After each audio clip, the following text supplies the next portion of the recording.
Hello friends. स्वागत है आपका हमारे यूट्यूब चैनल कॉम्पिटिटिव वर्ल्ड में। हाँ दोस्तों, जैसा कि आपने थंबनेल पे देखा कि ये लिखा हुआ है आपका कन्फ्यूज़न इन सिलेबस, सबके लिए एक ही एग्ज़ाम होगा या अलग अलग एग्ज़ाम पैटर्न। तो ये वीडियो बनाने का एक ही कारण है कि आप लोग की क्वेरीज बढ़ रही है। कमेंट्स में भी देख रहा हूँ और मैसेजेस काफ़ी सारे आ रहे हैं जिनका मैं बहुत सारे मैसेज का रिप्लाई भी नहीं कर पा रहा, क्योंकि वहाँ क्वेश्चंस ऐसे ऐसे आ रहे हैं ना, कई क्वेश्चंस ऐसे आ रहे हैं कि कितना नंबर लाना होगा, कितना पे ऐसे सिलेक्शन हो जाएगा, क्या एक्सपीरियंस एसेंशियल है कि नहीं है। बहुत सारे जो सब कुछ आपको नोटिफिकेशन में दिख जाता है। अगर आप किसी फॉर्म के अप्लाई करने जा रहे हो तो एटलीस्ट एक बार नोटिफिकेशन वर्ड बाई वर्ड कम से कम इम्पोर्टेंट सेक्शन, कम से कम exam pattern, scheme of examinations, qualifying, skill test, इन सब के बारे में एक बार आप लोग ध्यान से पढ़ ले सकते हो। तो मैंने इस वीडियो में कोशिश की है कि जितने भी इम्पॉर्टेंट पॉइंट्स हैं उसको मैं एक बार फिर से आपको डिस्कस कर दूं। पूरा नोटिफिकेशन नहीं है इसमें, कुछ इंपॉर्टेंट पॉइंट्स है जिस पे बहुत सारे क्वेरीज देखने को मिल रहे हैं, वो मैंने सोचा। और ज़्यादातर क्वेरीज इन सब पोस्ट को लेके ही हैं। आपका ये सब जो पोस्ट है इनके अकॉर्डिंग ही बहुत सारा क्वेरीज देखने को मिल रहा है। क्या क्या है वो बता दो। सबसे कॉमन सा क्वेरी ये है कि क्या कितना मार्क्स लाना पड़ेगा। तो भाई मैं आपको क्लियर कर दूं कि मैंने पेपर नहीं बनाना, या मुझे उन लोगों ने नहीं बुलाया कि भाई आप पेपर सेट कर दो। तो मैं किस बेसिस पे आपको बताऊं, या जो लोग भी बता रहे हैं वो कैसे बता रहे हैं, इतना नंबर ले आओ या ये कर लो वो कर लो, कोई नहीं जानता भाई। 4 नंबर का आपका पर क्वेश्चन रहने वाला, नेगेटिव मार्किंग है यहाँ पे। कौन जानता है कैसा पेपर आएगा, कितने बच्चों ने अप्लाई किया है। अभी तो आरटीआई भी नहीं कर सकते ना, 31 तारीख के बाद ही कुछ होगा। लास्ट ईयर मैंने डाला था, उसकी वीडियो डाल दूंगा कितने बच्चे ने अप्लाई किया था। और इस वीडियो इस साल 31 के बाद ही डाल पाएंगे। वो जानकारी मिली तो वो भी बता दूंगा। तो जैसे जैसे जानकारी मिलेगी आपको पता चलते जाएगा, ठीक है। तो आप लोग को इस बेसिस पे परेशान नहीं हो कि कितना नंबर लाना है, क्या करना है, नहीं करना। तो मैं आपको इस वीडियो में स्किल टेस्ट में क्या क्या ज़रूरी है, क्या स्किल टेस्ट क्वालिफाइंग नेचर है या नहीं है, क्या उसके मार्क्स मेरिट में ऐड होंगे नहीं होंगे, वो किस जगह पे होगा, एग्ज़ाम वाले दिन ही होगा कि नहीं होगा, उसका एडमिट कार्ड सेपरेट आएगा या एक एडमिट कार्ड में ही साथ में आएगा, सब कुछ इस वीडियो में क्लियर कर दूंगा अगर आपने एंड तक देखा इसको, सब कुछ। और मैं कुछ अपने से नहीं बताने वाला, सारा का सारा पर नोटिफिकेशन में गिवन है, मैंने हाईलाइट करके रखा है, मैं वो आपको जस्ट बता दूंगा। एक बार मैं आपको वीडियो दिखा देता हूँ किस तरीके से आपका रहने वाला है। ये कुछ कुछ पॉइंट्स जो मैंने हाईलाइट करके रखे हैं ये आपको यूज़फुल रहने वाला है, और कुछ बेसिक पॉइंट्स मैंने लिख के रखे हैं जिसके बारे में बात करेंगे। कुछ जो आपके डाउट्स रेगुलर देखने को मिल रहे हैं, आपका जो भी मैसेज के द्वारा हो या कमेंट्स बॉक्स में हो, वो देखने को मिल रहे हैं। दैट्स वाई मुझे ये सोचना पड़ा कि ये वीडियो बना देता हूँ जिससे क्वेरीज ख़त्म हो जाए। अब अगर आप देख रहे हो तो ठीक है। तो सबसे पहला क्वेरी इसमें देखने को मिला, एग्जाम का टर्न अभी तक लोगों को क्लियर नहीं है। लैंग्वेज के बारे में काफ़ी सारा आ रहा है कि भाई हिंदी होगा इंग्लिश होगा, हिंदी होगा इंग्लिश होगा, इसको भी आज दोबारा से क्लियर कर दूंगा। सिंगल एग्ज़ाम होगा या सेपरेट होगा हर एक पोस्ट के लिए, जैसे कि एक ग्रुप में कई सारे पोस्ट हैं तो सबके लिए एक ही पेपर हो गया, अलग पेपर होगा, इसका भी आज सॉल्यूशन बताऊंगा। सिलेबस में भी अभी तक काफ़ी लोग कंफ्यूज हैं कि भाई सिलेबस क्या होने वाला है। अगर एक पोस्ट में AA है, JO है, OA है, तो क्या सबका अलग अलग होगा या एक चीज़ मेंशन है तो वही होगा। कट ऑफ क्या है, सेपरेट जाएगी सिंगल जाएगी, प्रेफरेंस आपको क्या करना है, और सोर्स आपका पेड और फ्री रहने वाला है क्या है। सबसे पहले मैं यहाँ से कुछ पॉइंट्स आपको क्लियर कर देता हूँ यहीं से।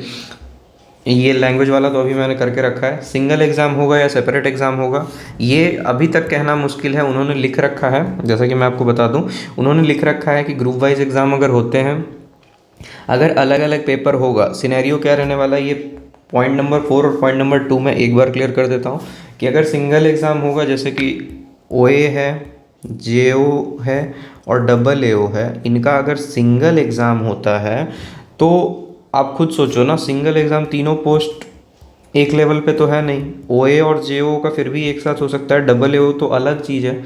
अलग चीज़ इन द सेंस इसका सब कुछ अलग है, सैलरीज अलग है, सिलेबस एक दिया हुआ है। तो अगर 2 एग्ज़ाम हुआ तब तो कोई दिक्कत ही नहीं है, लेकिन अगर सारे पोस्ट का एक एग्ज़ाम हुआ तो ये डेफिनेट है कि कट ऑफ अलग अलग होगा, ठीक है। एक कट ऑफ पे आपको प्रेफरेंस चूज़ करने में ये तीनों पोस्ट एक बार में नहीं डाला जाएगा कि भाई आपने अगर फिर तो हो गया जो डबल ए डालना चाहता है उसका प्रेफरेंस में नीचे जे ओ और ओ ए आ जाएगा। ओ ए डालना, अगर ओ ए के लिए कोई जा रहा है तो वो डबल ए ओ प्रेफरेंस में सबसे पहले डाल देगा। तो सब लोग तो वैसे सब प्रेफरेंस में सबसे ऊपर डबल ए ओ ही डालने वाले हैं अगर उस बेसिस पे होगा तो अगर एक ही एग्ज़ाम हुआ तो डेफिनेट है कि डबल ए ओ की कट ऑफ ऊपर रहेगी और इन लोग की कट ऑफ एज पर वैकेंसीज नीचे रहेंगी। ठीक है, ये पॉइंट क्लियर हो रहा होगा। सिंगल एग्ज़ाम होने के हुआ तब, अगर सेपरेट हुआ कि भाई डबल ए का पेपर अलग होगा और जे ओ ओ ए एग्जीक्यूटिव असिस्टेंट असिस्टेंट का एक में होगा, क्योंकि ये सब सारे सेम के लिए हैं, सब 6 में आता है, ये 7 में आ रहा। तो ये चीज़ हो सकता है। सिंगल हुआ तो डेफिनेट है कट ऑफ आपका डिफ़र करेगा। ठीक है, तो ये मैंने क्लियर कर दिया, सेपरेट सिंगल।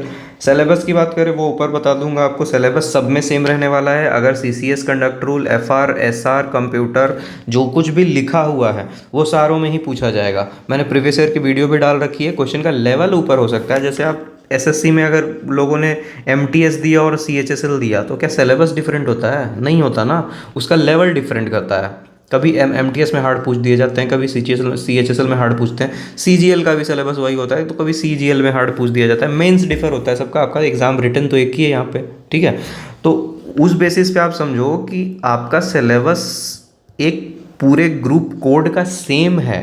ठीक है, लेवल तब डिफरेंट होगा जब एग्ज़ाम अलग होंगे आपके, और एग्ज़ाम अगर एक ही एग्ज़ाम में, अब ये क्या करेंगे ये मैं भी क्लियर नहीं बता सकता ना। नोटिफिकेशन में इन्होंने कुछ भी ऐसा मेंशन नहीं किया कि हर एक पोस्ट का अलग करेंगे, या वो जो मैं भी हाईलाइट करके रखा है वो तो मैं आपको बता दूंगा। बट अगर ग्रुप कोड दिया है तो सिलेबस वो सबके लिए सेम है।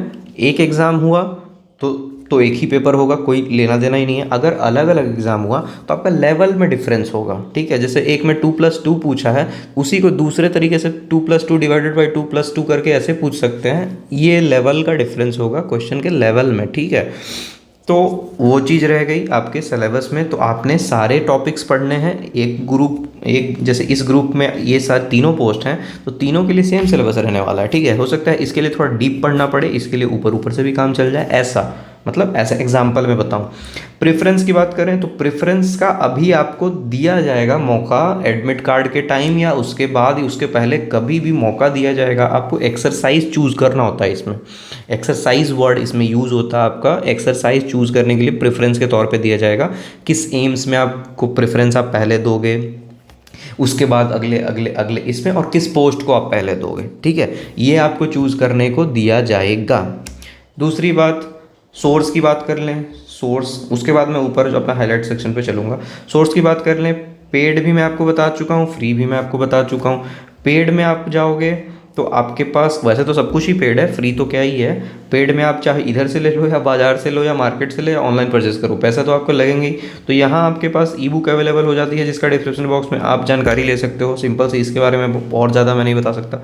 फ्री की बात करो तो आपके पास टेलीग्राम चैनल है, टेलीग्राम आप ज्वाइन कर सकते हो। वहाँ मैंने आपको साइट्स भी बता रखे हैं, DOPT के साइट से आप पढ़ सकते हो। दूसरा, कोई फ्री PDF आपके टेलीग्राम में पड़े हुए हैं, जो भी PDF मुझे मिलता है मैं वहाँ पे डाल ही देता हूँ। और बुक्स की बात करें तो ये बुक आप ले सकते हो MCQ के लिए। ठीक है, ये सारे टॉपिक्स हैं जो आपके इम्पॉर्टेंट टॉपिक्स आते हैं। टॉपिक्स आप ये बुक, एक इसी बुक का पीछे वाला कवर है, तो इसके ये इतने सारे टॉपिक आपको इस बुक में मिल जाते हैं। तो आप ये बुक जाके प्रेफर कर सकते हो, ये बुक ले सकते हो। इसमें कई सारे टॉपिक हैं जो मोस्टली इंपॉर्टेंट हैं, जैसे लीव रूल हो गया, LTC हो गया, आपका कंडक्ट रूल हो गया, डिसिप्लिन रूल हो गया, आपका पे हो गया, अलाउंस हो गया, और फिर आपका यहाँ पे ट्रैवलिंग अलाउंस हो जाएगा, ज्वाइनिंग टाइम हो जाएगा, हेल्थ स्कीम वाला भी, मेडिकल अटेंडेंस रूल। ऐसे कई सारे टॉपिक्स हैं इंपॉर्टेंट जो आपको करने होंगे। अगर आप कहीं फ्री से पढ़ रहे हो, वेबसाइट से पढ़ रहे हो या कहीं से भी पढ़ रहे हो, तो वो आप ऐसे कर सकते हो। ये बुक आप प्रेफर कर सकते हो, ले सकते हो। ये 2 बुक मैंने आपको बता दी, और अलग अलग टॉपिक्स के अलग अलग बुक आते हैं। ये टेलीग्राम चैनल है, अगर आप लोग को नहीं मिलता है तो आप लोग यहीं से स्कैन करके स्क्रीनशॉट लेके ज्वाइन कर सकते हो। चलिए ठीक है, इतना बात हो गया। अब हम लोग चलते हैं स्टार्टिंग पे।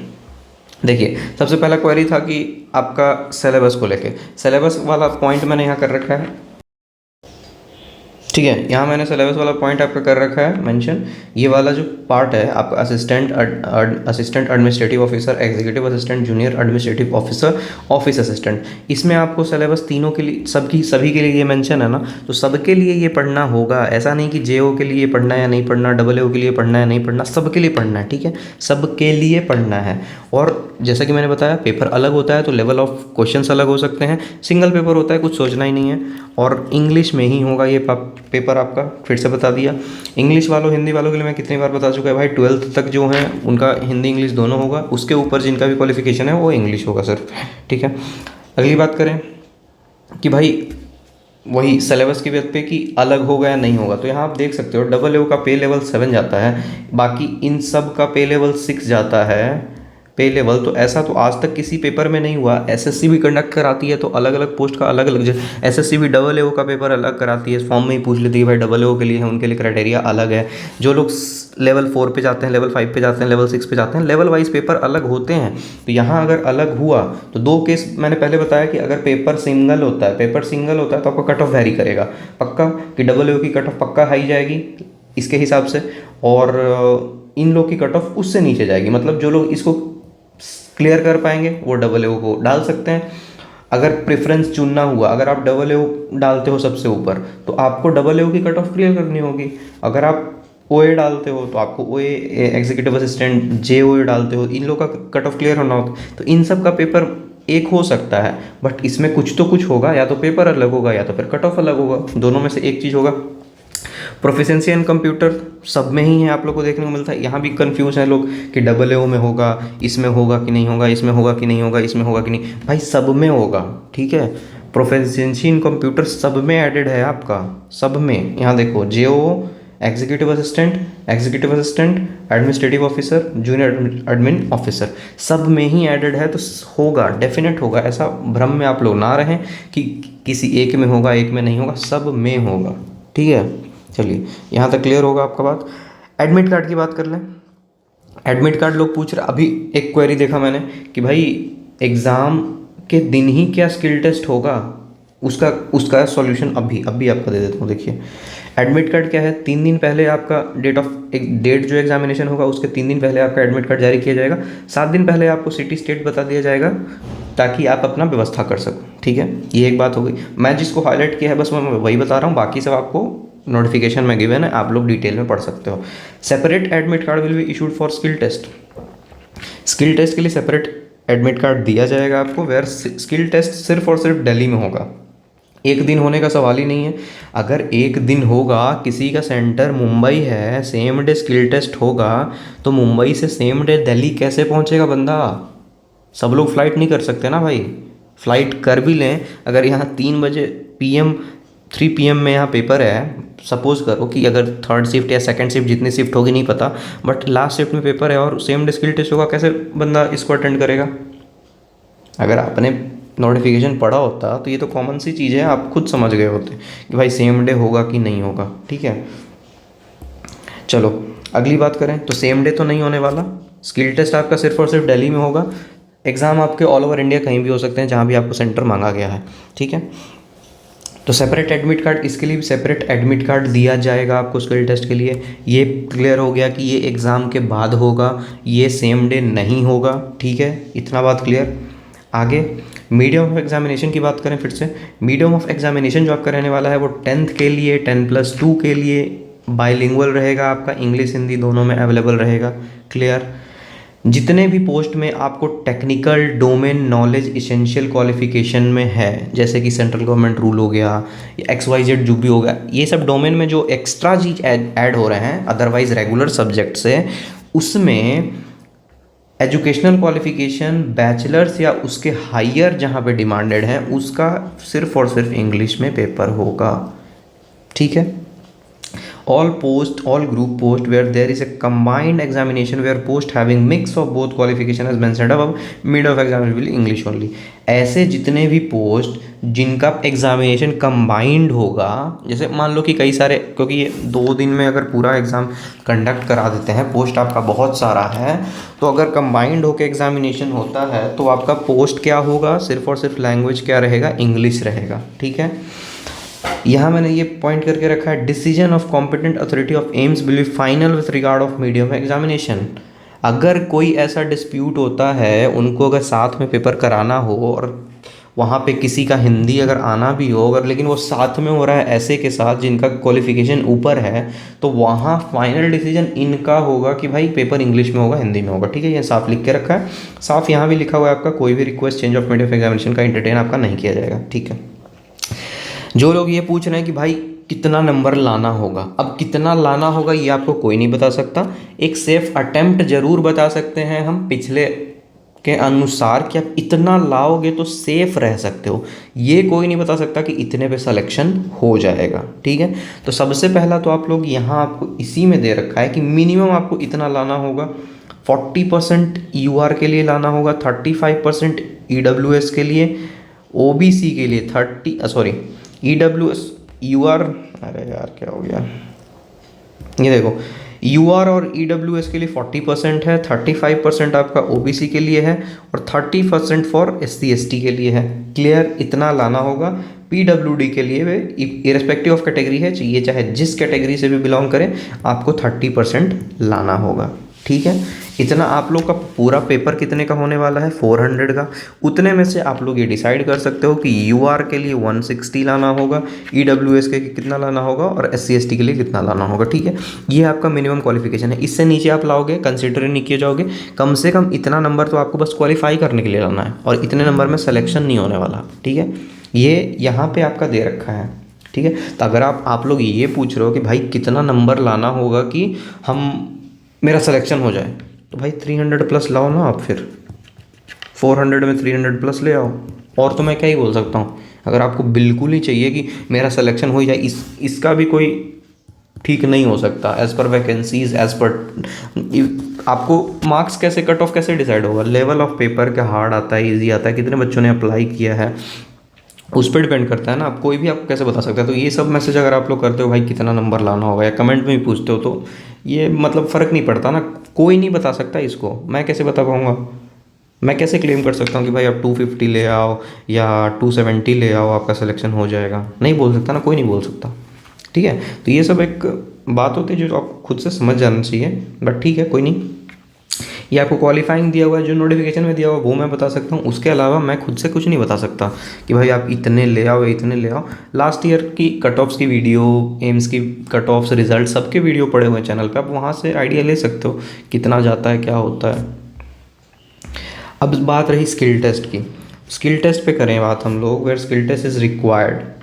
ये देखिए, skill test as applicable if any to respective post candidate qualified in CBT. उनके लिए होगा जो क्वालिफाई करेंगे सीबीटी को।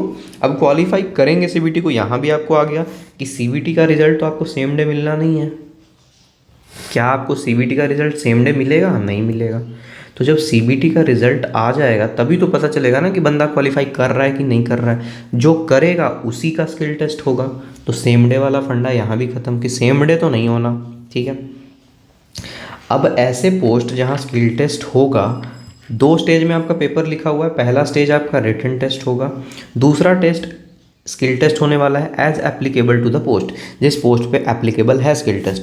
Final merit in all such case prepared after skill test. यहाँ देखो, फाइनल मेरिट कब बनेगा? आपका स्किल टेस्ट के बाद बनेगा। Qualified separately for respective posts.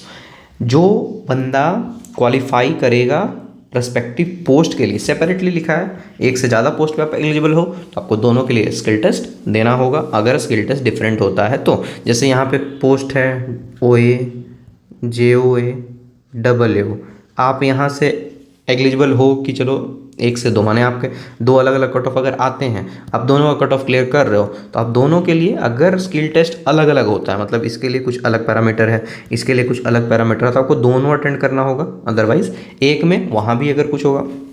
ठीक है, डिक्लेरेशन आपका क्या है यहाँ आपका क्या बोलता है, AIIMS reserve right to limit the number of candidate call for skill test. AIIMS के पास ये राइट है कि वो स्किल टेस्ट में बुलाए गए बंदे को लिमिट कर सकता है, मतलब जितना उनको बुलाना होगा वो चाहें तो उतना बुला सकते हैं, as per number of post qualifying candidate to be decide after the declaration of result qualifying.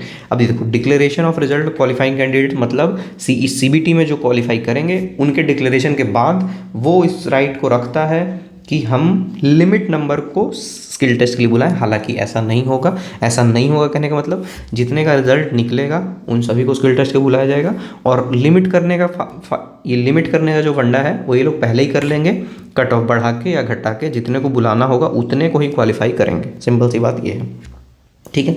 ऊपर से ये लोग एक कट ऑफ सेट करेंगे नीचे से, उसके ऊपर जितने बंदे पास कर रहे हैं वो सब जाएंगे आपको स्किल टेस्ट के लिए, ठीक है। A candidate depending upon the post applied and applicable scheme may be required to appear in multiple shift days as per schedule to be decided by AIIMS, ठीक है। स्किल टेस्ट भी आपका multiple shift में या multiple days में conduct कराया जा सकता है एज पर रिक्वायरमेंट, जो भी डिपेंड होगा पोस्ट के अनुसार, जिनके लिए अप्लाई किया गया है उनके लिए कितनी वैकेंसीज हैं, ठीक है। चलिए, preparation of merit list and allocation of seats कैसा होगा, मेरिट लिस्ट कैसे बनेगा। तो यहाँ तो आपको लिखा हुआ है merit list qualified candidate shall be prepared on the performance on CBT, ठीक है। यहाँ पहली लाइन में देख सकते हो कि परफॉर्मेंस जो भी सीबीटी में होगा उसके अनुसार दिया जाएगा, क्वालिफाइंग क्राइटेरिया अगर सब कुछ आप पास करते हो तो। इन केस स्किल टेस्ट वाला केस आपका पॉइंट नंबर 2 में यहाँ पे डाला गया है, is applicable only for the post in groups, it will be any of the post in a group. अगर एक ग्रुप में किसी भी के लिए वो स्किल टेस्ट अगर अप्लाई होता है, it will be qualifying in nature, लिखा हुआ है यहाँ साफ साफ क्वालिफाइंग इन नेचर। अब आप लोग खुश नहीं हो जाइएगा भाई, क्वालिफाइंग इन नेचर का जैसे सीबीटी में आपका दिया हुआ है कि 40% आना चाहिए, 35% आना चाहिए, 30% आना चाहिए, तो यहाँ का भी तो एक पैरामीटर होगा ना कि इतना आप करोगे तभी क्वालिफाई करोगे। ठीक है, मान लिया क्वालिफाइंग इन नेचर है, ठीक है। जैसे वहाँ अगर वो लोग डिसाइड करते हैं कि 100 नंबर का ये आपका स्किल टेस्ट होगा, तो क्वालिफाइंग इन नेचर का कोई क्राइटेरिया तो रहेगा कि आपको 50% लाना है कि 60% लाना है कि 40% लाना है, कुछ क्राइटेरिया तो फिक्स करेंगे ना वो लोग, ठीक है। तो इसका मतलब ये नहीं कि क्वालिफाइंग आ गया तो इसको करना नहीं है, गेम इस पे बदलेगा, ठीक है, काफ़ी बदलेगा। तो क्वालिफाइंग इन नेचर टाइपिंग भी होता है हर एक पोस्ट पे, क्वालिफाइंग इन नेचर होता है, लेकिन होता है ना कि भाई 35 का स्पीड आपका होना चाहिए, इतने वर्ड गलत नहीं होने चाहिए, इतना बहुत कुछ कंडीशंस होता है, उसको अगर आप पार करते हो तभी तो क्वालिफाई करते हो। तो qualifying in nature is right, लेकिन उतना तो आपको करना पड़ेगा और उसके लिए मेहनत करना पड़ेगा। For respective ratio of the publish at the later stage, और ये भी इन्होंने कहा किया है कि स्किल टेस्ट का जो भी होगा वो पब्लिश किया जाएगा लेटर स्टेज पे, मतलब बाद में, ठीक है। जैसे कि अभी एक नोटिफिकेशन आपका अमेंडमेंट आया था कि इन सब में स्किल टेस्ट ऐड हुआ, तो ये कोई ऐसा नोटिस नहीं था, स्किल टेस्ट के बारे में आपको बाद में दिया जाएगा। और merit list will prepared out of qualified candidate as per the performance CBT examination. Merit list किया जाएगा, जो भी आपका स्किल टेस्ट को क्वालिफाई कर जाते हैं उसके बाद उनके सीबीटी परफॉर्मेंस के अनुसार पे उनका मेरिट लिस्ट दिया जाएगा। समझ रहे हो बात को? जैसे स्किल टेस्ट हो गया, स्किल टेस्ट में आप क्वालिफाई कर जाते हो, तब आपके सीबीटी में जितने बंदे क्वालिफाई कर गए हैं उनके सीबीटी के मार्क्स पे उनका मेरिट लिस्ट बनाया जाएगा। क्लियर? इतना चीज़ यहाँ पे आपको मेंशन किया गया है, लिख दिया गया है, ठीक है। अगला यहाँ पे तीसरा नंबर, चौथा नंबर सब वो बता ही देता हूँ मैं। The may be situation where candidate qualified, इसमें लिखा हुआ है ऐसा चीज़ कि अगर आपने क्वालिफाई किया बट आप एलिजिबिलिटी के अनुसार या पार्टिसिपेटिंग इंस्टीट्यूट के अनुसार अगर आप वहाँ पे फिट नहीं बैठ पा रहे हो, ठीक है, जैसे कि मान लीजिए आपने किया लेकिन वहाँ सीट इतनी ही हैं, आप उसको क्वालिफाई कर रहे हो लेकिन आपको नहीं हो पाया किसी भी वजह से, या वहाँ वैकेंसी किसी वजह से हट गई, छट गई, कट गई, तो आपको दोबारा मौका दिया जाएगा। इंफॉर्मेशन प्रोवाइड ऑनलाइन क्वालिफाइड आज टू एक्सरसाइज चॉइस, आपको एक्सरसाइज चॉइस करने का मौका दिया जाएगा order of preference for allocation के लिए, ठीक है। यानी कि और अगर आप इसको करने में फेल होते हो तो आपको कंसिडर नहीं किया जाएगा किसी भी एलोकेशन के लिए। इतना सा पॉइंट आपको 3 में लिखा हुआ है। Fourth, exercise institute will allocate और the merit allocation conducted in 2 rounds only. देखिए, आप जिस भी तरह से अपना चॉइस प्रेफरेंस डालोगे उस बेसिस पे आपको एलोकेशन मिलेगा ऑर्डर ऑफ मेरिट के हिसाब से। ये 2 राउंड में कंडक्ट कराया जाएगा। इन सेकंड राउंड कैंडिडेट में हैव ऑप्शन टू अपग्रेड। पहला राउंड में अगर आपका नहीं होता है, दूसरे राउंड में आपके पास ऑप्शन होगा अपग्रेड करने का कि आप उसको और ऊपर या नीचे जो भी कर सकते हो, मतलब चेंज कर सकते हो option exercise in first round, जो भी आपने फर्स्ट राउंड में किया है वैकेंसी के अनुसार, due to non reporting non eligibility. पहले राउंड में अगर किसी बंदे ने वहाँ रिपोर्ट नहीं किया या कुछ हो गया तो आप अपना अपग्रेड करके वहाँ चूज़ कर सकते हो। ये आपका लिखा हुआ है published with the invitation of choice. अब देखो ये डिटेल इन्फॉर्मेशन आपको कब पब्लिश किया जाएगा, जैसे कि मैंने बताया ना आपको पहले ही, पिछली बार का प्रोसेस सेम रिपीट होगा भाई। आप एडमिट कार्ड जब एडमिट कार्ड डाउनलोड करोगे ना, वहाँ एक लिंक आता है साथ में कि आपको एक्सरसाइज चॉइस करना है, फिल करना है। एक्सरसाइज आप नहीं डालोगे आपका एडमिट कार्ड ही डाउनलोड नहीं होगा। पिछली बार ये हुआ था और बहुत चांसेस है कि इस बार भी वही होगा। एडमिट कार्ड आप जब डाउनलोड करने जाओगे आपको वहाँ से एक सेपरेट विंडो खुलेगा जिसको आपको एक्सरसाइज वहाँ पे फिल करना होगा कि भाई मैं पहला प्रेफरेंस मेरा एम्स दिल्ली है, दूसरा एम्स भुवनेश्वर है, तीसरा पटना जम्मू, ऐसा जो भी आप प्रेफरेंस फिल करो। एक्सरसाइज अपने पोस्ट का चूज़ करो कि अगर मैं क्वालिफाई होता हूँ तो मुझे डबल एओ चाहिए कि जूनियर एओ, जूनियर एडमिनिस्ट्रेटिव ऑफिसर चाहिए कि ऑफिस असिस्टेंट चाहिए, जितने भी वैकेंसी के साथ वो आपको करना होगा। तब वो आप जब फिलअप करके सबमिट कर दोगे तब आपका एडमिट कार्ड डाउनलोड होगा। ठीक है, तो वही चीज़ बताया गया है कि डिटेल इन्फॉर्मेशन जो आएगा वो पब्लिश किया जाएगा जब आपका डिक्लेरेशन क्वालिफाइड कैंडिडेट्स आफ्टर, यहाँ पे इन्होंने लिखा है after declaration of the list of qualified candidates. ठीक है, तो ये आपका सेकेंड राउंड के लिए जब क्वालिफाई कर जाओगे तो ये तो फर्स्ट सेकंड राउंड एलोकेशन वाली बात हो गई।